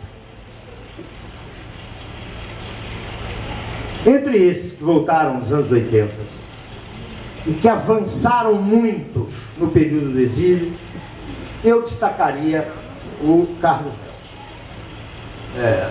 Todo mundo sabe que eu fui amigo de 40 anos do Carlos Nelson, mas eu faço um esforço para vê-lo como intelectual, independentemente dos laços afetivos que nos ligaram por 4 décadas. Carlos Nelson volta renovado para o Brasil. Renovado porque ele avançou nos estudos que ele tinha iniciado aqui, da obra de Gramsci, e ele avançou sobretudo na sua reflexão sobre o Brasil. Quero dizer para vocês, eu vivi parte da minha vida no exílio. O exílio, para quem quis estudar, foi muito educativo, né? Eu diria que a gente aprendeu o Brasil no exílio, que aprendeu o Brasil na derrota, né? Os vencedores nunca aprendem. Os derrotados, se são sérios, tratam de olhar o passado não como exemplo, mas de olhar o passado como lição. Quem olhou o passado como lição, aprendeu. Carlos Nelson aprendeu muito. E a sua intervenção no Brasil, nos anos 80 e 90, eu diria que foi uma intervenção decisiva para a esquerda. A esquerda revolucionária e a esquerda não revolucionária. Mas antes de tematizar isso, eu quero dizer que a intervenção do Carlos Nelson Coutinho foi essencial na cultura brasileira. Os estudos de Carlos Nelson, realizados antes do exílio, sobre 2 figuras arqui-estudadas na história da literatura, eu me refiro a Graciliano Ramos e me refiro a Lima Barreto. Os estudos que Carlos Nelson dedicou a esses 2 personagens mudaram a fortuna crítica do velho Graça e do mulato maximalista que foi Lima Barreto. Então, a significação do Carlos Nelson ultrapassa os limites da esquerda, né? Ela bate no coração da cultura brasileira. Mas na esquerda, insisto, não apenas na esquerda revolucionária, papel do Carlos Nelson foi central. Foi central. A renovação dos estudos gramscianos. Quero lembrar para vocês que Carlos Nelson é um dos primeiros a estudar Gramsci nos anos 60. Mas nos anos 70, a partir da segunda metade dos anos 70, Gramsci é retomado no Brasil, muito especialmente por pesquisadores da área de educação. A pedagogos fizeram um belíssimo trabalho a partir de Gramsci. E os chamados cientistas políticos só descobrem Gramsci nos anos 70. Quando Carlos Nelson volta, nos anos 80, a sua intervenção acerca de Gramsci redireciona o debate sobre Gramsci. Redireciona. Nesse sentido, eu diria que Carlos Nelson tornou-se a figura teórica central da esquerda nos anos 80 e 90. A marca do Carlos Nelson está impressa. É claro que se ele estivesse aqui, ele ia protestar com o que eu vou dizer, porque nós brigamos 30 anos sobre isso. A marca do Carlos Nelson está impressa nos avanços e nos recuos da esquerda nos anos 80 e 90. Aquele ensaio do Carlos Nelson, que ficou famoso, Democracia como Valor Universal, eu estou convencido que ele tem graves equívocos. Que o Carlos Nelson resolveu salvar, dizendo, olha, o título é que está errado. Devia ser a democratização como valor universal. Ele dizia, Carlito, isso não salva o ensaio. O ensaio tem uma sacada genial. Qual que é a sacada genial? A luta pelo socialismo só vai avançar se ela for uma luta pela ampliação da democracia. Essa é a sacada do Carlos Nelson. Alguém pode argumentar que os revolucionários das primeiras décadas do século XX já pensavam isso, é verdade, mas a experiência histórica não foi por aí.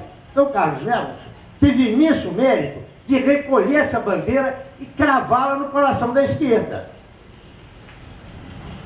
Mas esse mesmo ensaio abre a possibilidade de confundir a luta pela hegemonia com a luta por espaços no aparato institucional do Estado.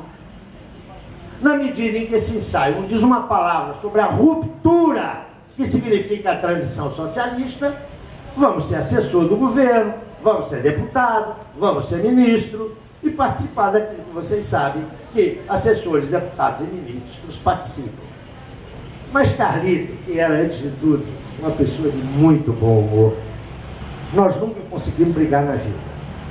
Vocês sabem o que é uma relação? 40 anos de camaradas comunistas, onde um outro sai, passa por 2 ou 3 partidos, enquanto o mais novo fica...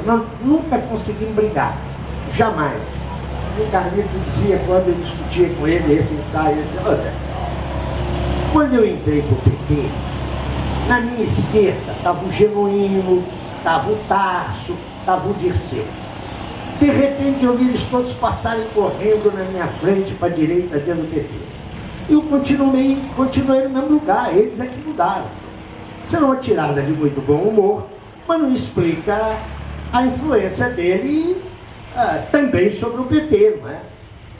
Você pode dizer da importância, Gabriel, absolutamente histórica de Carlos Nelson Coutinho. Eu, quando falo de Carlito, eu sempre me emociono muito, porque com o Carlito morreu um pedaço muito importante da minha vida. Mas eu guardei mais alguém, né? Não guardei. Tá, sim, mas eu quero só dizer para o Bené, que veio cá para frente, uma história muito engraçada sobre a vida acadêmica. No Rio de Janeiro tem uma unidade da UFRJ que fica ali no centro da cidade. É o IFIX. Tem uma praça bonita na frente, a Praça Tiradentes. Eu tive uma época que eu estava brigando lá com o meu departamento, lá na Praia Vermelha. Eu disse, eu vou sair daqui.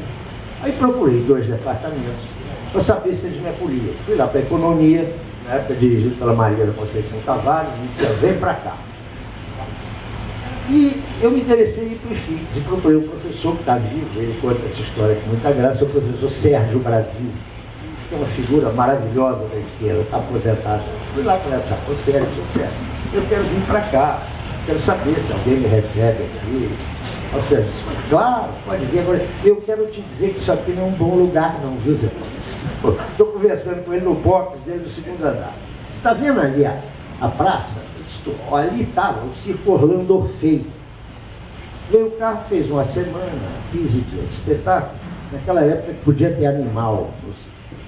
No dia que eles estavam desmontando o circo para sair, o leão fugiu. O leão fugiu e sumiu. Chamaram os bombeiros, um machado. Mas o leão foi achado até a semana passada. Eu disse, arresta, porque o Sérgio é muito macaco. Aí ele conta a maior piada da cara, mas você foi achado até a semana passada. Mas 2 anos depois, você disse, o negócio é o seguinte, ele fugiu do circo e veio para a biblioteca. Ficou escondido lá na biblioteca. Mas o leão tinha que comer. Então ele passou a comer uma pessoa por semana. Né?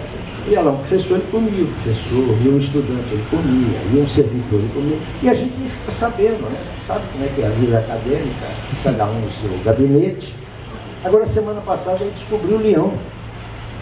O leão pegou o cara que servia o cafezinho. Comeu, aí a gente descobriu o leão. Observaram quando ela falou, vai haver um encontro, o ano que vem, estou barata moura, eu fui fazendo assim, né? Tem razão para isso. Ela contactou comigo em Priscaseras para eu vir aqui e depois eu perdi o contato dela e não dei mais notícias. Eu quero dizer o seguinte, ela deve estar com vontade, ela é muito gentil, deve estar com vontade de me crucificar. Então eu quero dizer publicamente, a minha autocrítica é pública, e dizer que se eu for convidado, eu virei de mala e cuia, para ver se eu limpo a minha barra, não é com a universidade, é com ela. Deixa eu começar por ela.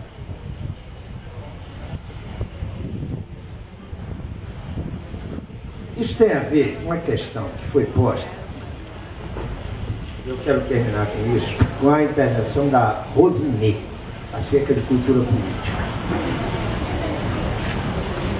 Vocês sabem qual que eu acho que é o grande dano que a esquerda está passando agora?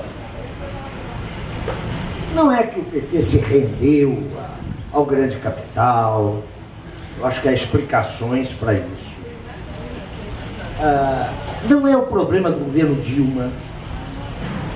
Eu volto a insistir, governo, eu não acho que você tem uma crise governativa. Eu acho que não vem golpe, mas vem o que uma colega, a própria Rosinê falou, vem um período de endurecimento, né, que já está visível. Agora o nó é que esta sigla, que despertou tantas esperanças, de tanta gente honesta e sincera, de tantos revolucionários, esta sigla, PT, está deixando sobre a esquerda brasileira uma hipoteca de gerações. É esse que é o problema. O problema não é o sucesso ou insucesso de um governo ou outro. O problema é que esse patético e melancólico fim do ciclo do PT está se encerrando um ciclo. Nós não estamos no segundo governo Dilma, nós estamos no terceiro governo Dilma. Atenção, esse governo que está aí é outra coisa. O nó é o que ele deixa na memória recente, de que a esquerda é igualzinha à direita. O que nós vamos ter que fazer, eu estou dizendo nós porque eu estou sendo generoso com vocês, porque eu já sou bananeira que deu cacho.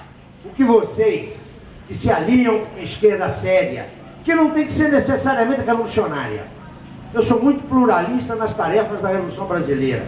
Tem espaço, no processo da Revolução Brasileira, tem espaço para democratas dos mais variados matizes. Agora vocês vão ter que limpar esse estigma, o estigma de que nós somos como os outros. Não, nós somos diferentes. que esse episódio do PT vai ficar daqui a alguns anos, se vocês trabalharem corretamente, vai ficar como um episódio triste, melancólico, patético, mas não mais do que um episódio. Característico desse episódio é que ele corporativou os movimentos políticos brasileiros. A CUT é hoje uma organização corporativa, puramente corporativa. E eu estou aqui dirigindo a minha crítica ao PT, que é o grande responsável, mas ele não é o único responsável. Dei uma olhada na UNE, na gloriosa UNE, que primeiro virou uma repartição do PCdoB. E quando o PCdoB virou uma repartição do Departamento do Planalto, a UNE virou o quê? Uma divisão do Ministério da Educação. E esses caras não têm vergonha de continuar usando a foice e o martelo. Né? Ou o que passou a acontecer, nota? O que passou a acontecer? Você teve uma corporativização total, não direi total, mas quase total de movimentos sindicais e corporativos no Brasil. Com a ajuda das ONGs, que tem assistente social que adora ONG. O centro das ONGs hoje é o Haiti. Procura saber o que elas estão fazendo lá, lavando dinheiro. É claro que entre milhares de ONGs, tem 3 ou 4 que são sérias. Eu estou me referindo ao grosso delas. É evidente, nota, que os impactos disso são seríssimos. São muito sérios. Aquele que no momento mais me preocupa é essa identificação do PT com a esquerda revolucionária e, sobretudo, com essa calúnia de dizer que a Dilma é comunista. Isso é uma calúnia contra a Dilma e, sobretudo, contra os comunistas, não é?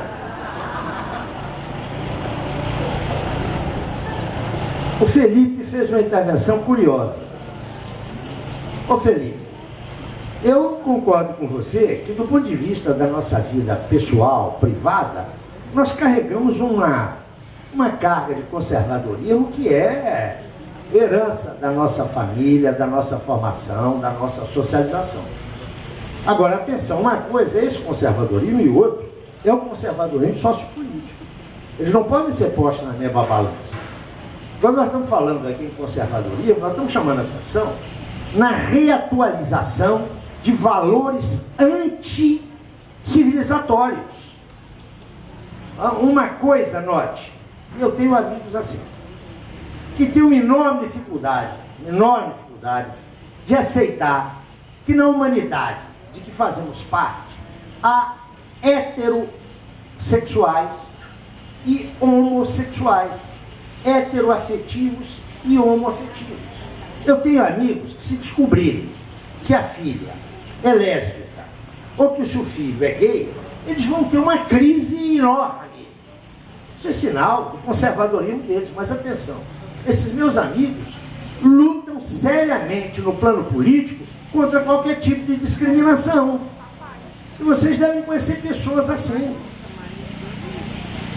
Eu quero dizer que se vocês conversassem comigo há 30 anos atrás, e eu sou o mesmo e não sou, eu teria muita dificuldade em me ver fazendo a defesa pública e sincera que eu faço do direito de cada um dispor da sua orientação sexual. Isso para mim foi uma conquista. Já que estamos no fim, podemos brincar, né? Quando eu entrei para um partido, que aquela jovem senhora ali sabe qual é, que é o partido da minha vida, eu ouvi do cara que me levou para o PCB, no dia 6 de janeiro de 1963, a seguinte observação. Zé Paulo, comunista não pode ser 3 coisas. Eu, como novo cristão, estava ouvindo aquilo com muito cuidado. Quais são? Era um barbeiro chamado Milton Fernandes. Comunista não pode ser viado, corno e ladrão. Eu me lembro que eu fiquei com um drama seríssimo por alguns meses, né? Porque corno é mais ou menos inevitável. Como vocês sabem, o grande socialista utópico Charles Fourier escreveu um tratado geral dos cornos. onde ele identificou 276 tipos de corpo.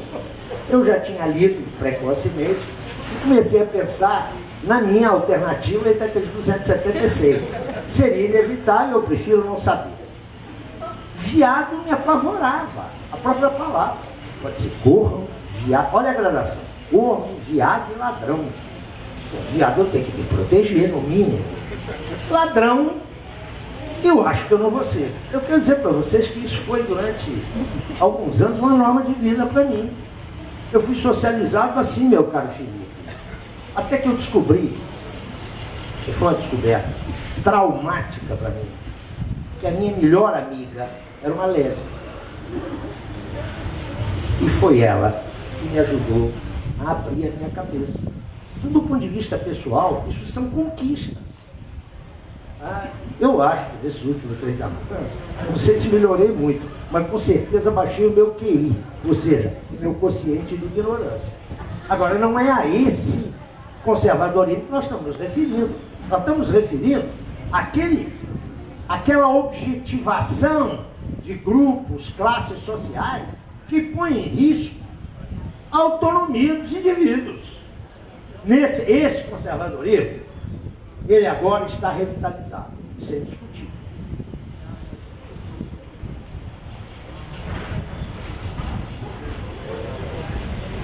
Ô Rosinei,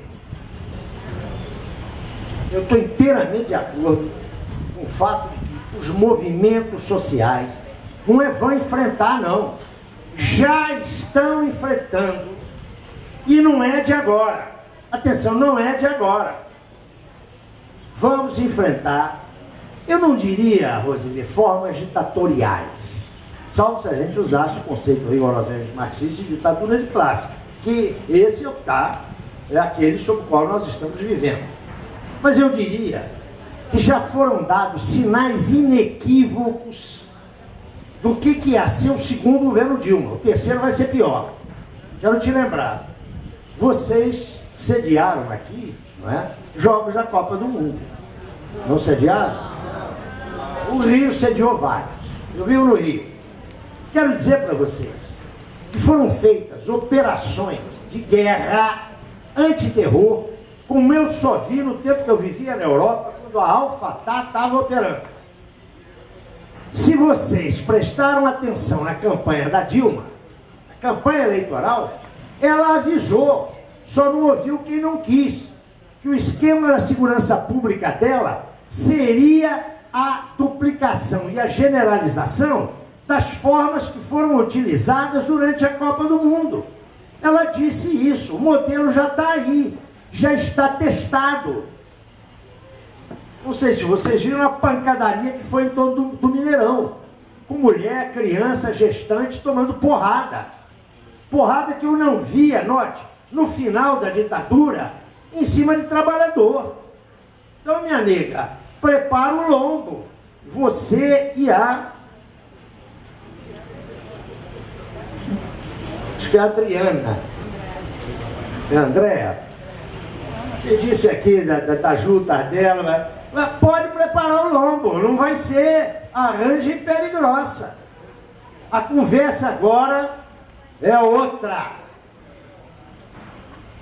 Mas foi a própria Rosinei que pôs a questão, que tem algo a ver com o que eu disse antes, do estigma que o PT está nos deixando.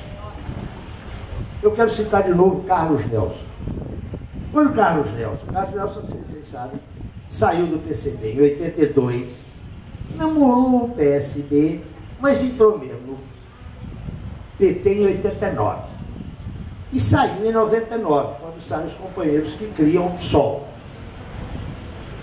Claro, não é? Disse, Carlita, agora você não tem que fazer só mais uma autocrítica. Você fazer autocrítica quando saiu do PCB. Agora você tem que fazer autocrítica de sair do PT. Ele ria e dizia, não estou saindo do PT, não é por tudo isso que vocês estão falando. Eu estou saindo do PT porque em 20 anos o PT não foi capaz de criar uma cultura política.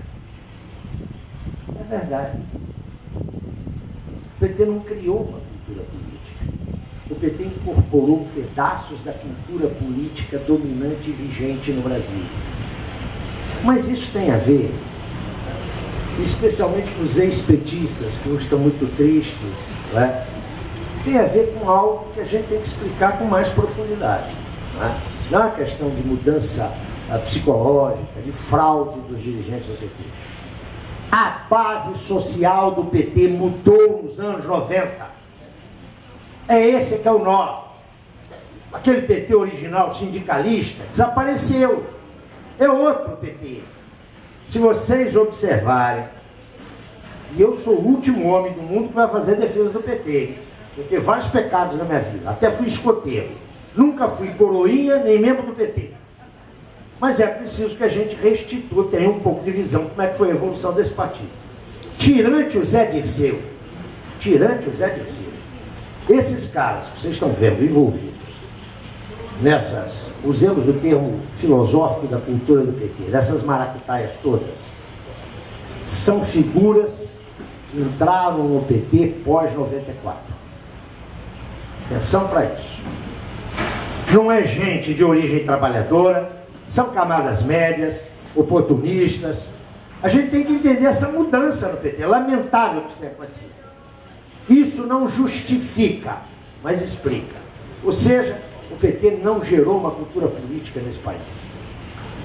Vocês vejam que coisa fantástica. Isso também é uma homenagem a um amigo que perdi, que era com quem, só com quem a gente discutia isso. A social-democracia europeia levou 100 anos para virar essa coisa que virou.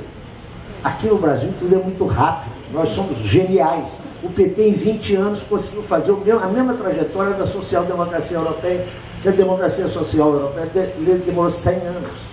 Esses caras do PT são geniais.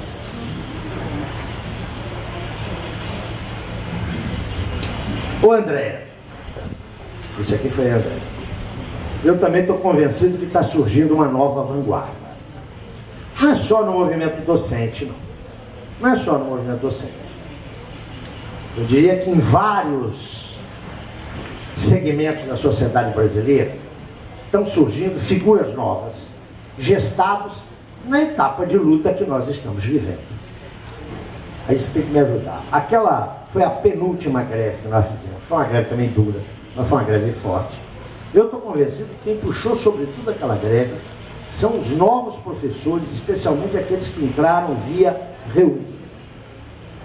Não é? 2012. Eu acho que a garotada que entrou ali, esse sangue novo, teve um papel importantíssimo naquela greve. Você me pergunta qual a tarefa dessas novas vanguardas. Eu quero dizer para vocês que se eu tivesse a sabedoria para indicar essas tarefas, eu era candidato a presidente do antes. Não é? Mas eu acho que vocês têm, fundamentalmente, 3 tarefas. A primeira pode parecer tola, mas eu não tenho medo de velho passar por tudo. Vocês têm que estudar. E a primeira coisa, vocês têm que estudar. Tem gente que acha que vira doutor ou faz concurso para a universidade, tem que parar de estudar. Não, aí é que é a hora de estudar. É aí que vocês têm que estudar. Mas, sobretudo, vocês têm que estudar a história do movimento docente. Vocês têm que estudar a história da Universidade Brasileira. E tem que estudar a história das lutas dos trabalhadores brasileiros. Se vocês querem entrar aí, não caiam naquele erro de imaginar que a história começa com vocês. Tem muita coisa atrás. Tem que recuperar essa história. Tem que recuperar, sobretudo, os últimos 30 anos do PT. Vou só dizer uma coisa para vocês. O PT aparece como o pai do novo sindicalismo. Todo mundo se esquece que o Lula entra na vida sindical pelas mãos de Paulo Vidal, um conhecido pelego do ABC. E se bateu na cabeça de todos os jovens militantes sindicais do PT que o PT era o sindicalismo revolucionário. E o PCB era o sindicalismo pelego, o sindicalismo da unidade sindical, da conciliação. E o representante disso, em contraposição ao Lula, era o Joaquinzão. Uma figura que vocês não devem conhecer, era um dirigente metalúrgico de São Paulo, e que era de fato um conciliador, mas com o qual o PCB trabalhava. A grande figura do sindicalismo revolucionário do PT era aquele italiano de maus bofes, que era incapaz de sorrir, o Jair Meneghelli. Vocês sabem onde está hoje o Jair Meneghelli?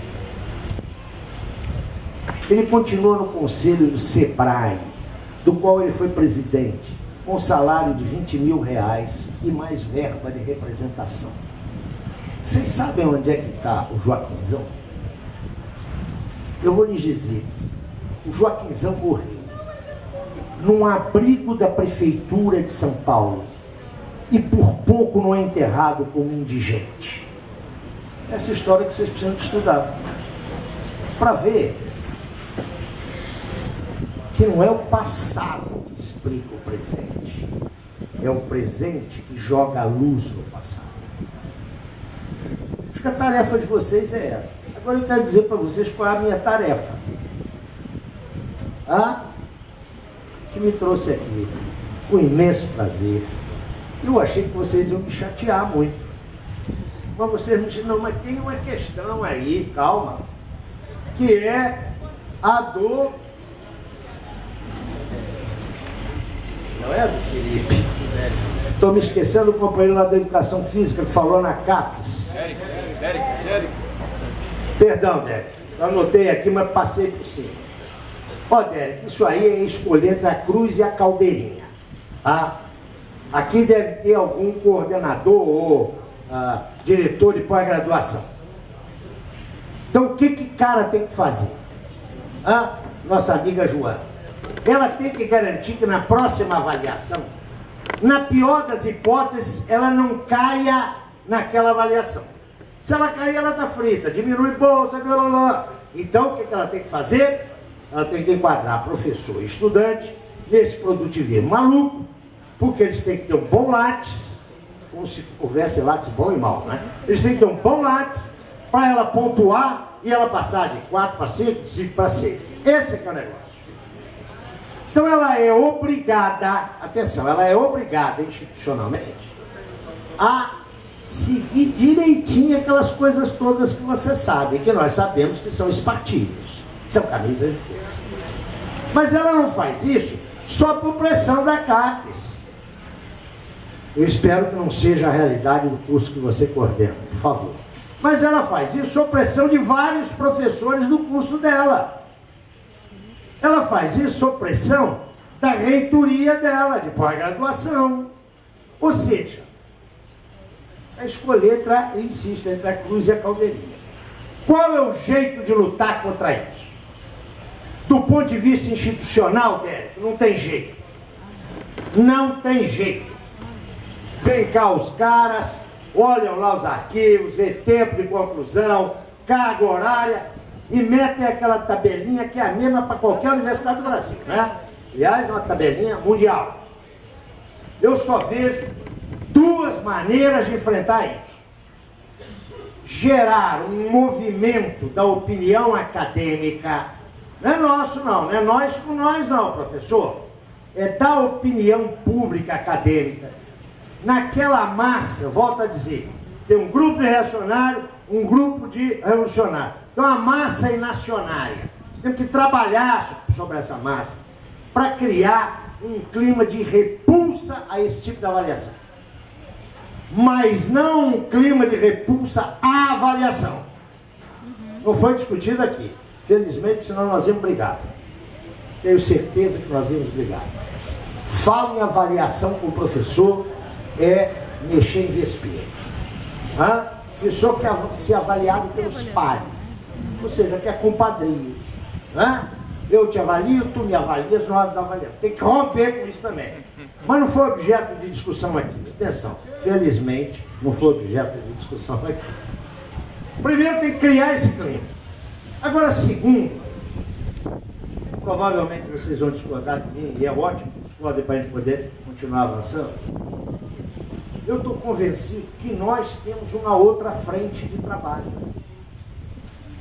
Qual é essa outra frente de trabalho? É produzir por fora da CAPES. É isso mesmo que vocês ouviram. Eu posso produzir, eu e vocês. E é claro que eu estou falando aqui para aqueles professores que são pesquisadores, sobretudo pesquisadores. Nós podemos produzir independentemente dos editais da CAPES. Por que para produzir eu dependo de estar com aquela verbazinha de merda, que é um mero complemento salarial? É gostoso se apresentar como pesquisador do CNPq? Pois bem, vocês estão falando de um que em 2005 teve a coragem de pedir desligamento. Eu era, na época a classificação era essa, eu era pesquisador 1A do CNPq. Escreveu uma carta dizendo, me desligue, não quero mais fazer esse tipo de pesquisa. Estava explorando meu trabalho burocraticamente. Eu recebi, ainda não era online, aqueles projetos de pesquisa, 500 lugares no Brasil para dar parecer, sobre coisas, inclusive, que eu não conhecia. Eu tenho muitos defeitos, mas eu sou, sobretudo, responsável academicamente. Continuei na universidade, os outros 5 anos, pesquisando e publicando. Se nós fizermos uma frente, não apenas uma frente única da educação, mas uma frente de intelectuais, acadêmicos, produtivos, que pesquisem, que publiquem, nós vamos gerar um processo de qualificação e credibilização nosso, que vai ladear a CAPES. Agora, o que nós não podemos fazer, eu acho que muito do nosso imobilismo, Odélio, que fica entre não atender aquelas exigências, que são imperativas, atenção, são imperativas. Não há como não atendê-las no marco institucional. Como nós não buscamos uma saída lateral, nós ficamos imobilizados. Ou seja, a gente protesta, mas segue. Eu acho que se nós estivermos condenados a esse acantonamento, meu nego, aí é que eles vão avançar mais. Quero só lembrar para vocês que agora tem uma nova plataforma, que não é mais a plataforma Lattes. Vocês sabem por que a plataforma Lattes chama Lattes, não é? Uma homenagem a um físico brasileiro, muito sério. E a plataforma Cicultura? Vocês sabem quem ela homenageia? Por favor, saiam daqui com essa tarefa de saber quem é homenageado. Quem é a figura que é homenageada? Dá a clara ideia da contra-reforma na educação desse país. É uma vergonha. É uma vergonha. Mas, enfim, Vamos, né? Olha, eu queria... Calma! Não! Os grandes aplausos, os aplausos apoteóticos, são dispensados.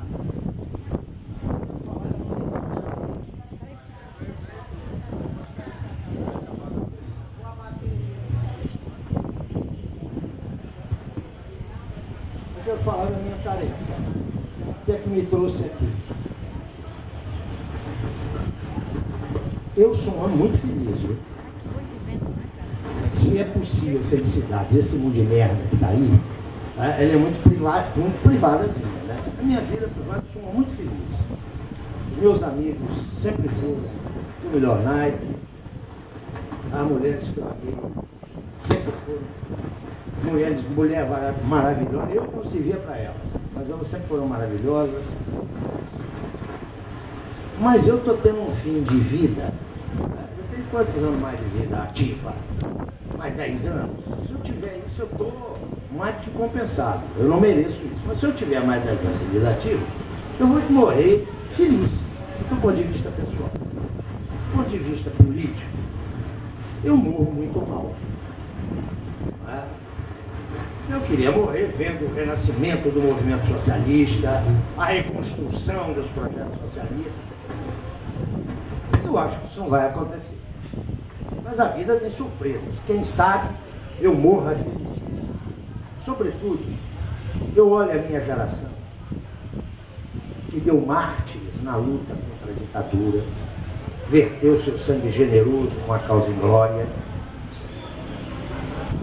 Esses eu lembro com respeito e com admiração. Engrandeceram a minha geração. Me orgulho de fazer parte, embora não tenha participado da luta na forma como eles participaram, porque eu considerava que era uma forma equivocada, continuo considerando que foi uma forma equivocada, mas tenho profundo respeito e admiração por eles. Mas eu olho aqueles que sobreviveram e que estão aí. E que até 5, 6 anos atrás, eu imaginava que roubaram para os seus partidos. Não acho que é um ato limpo roubar, mesmo para partido político.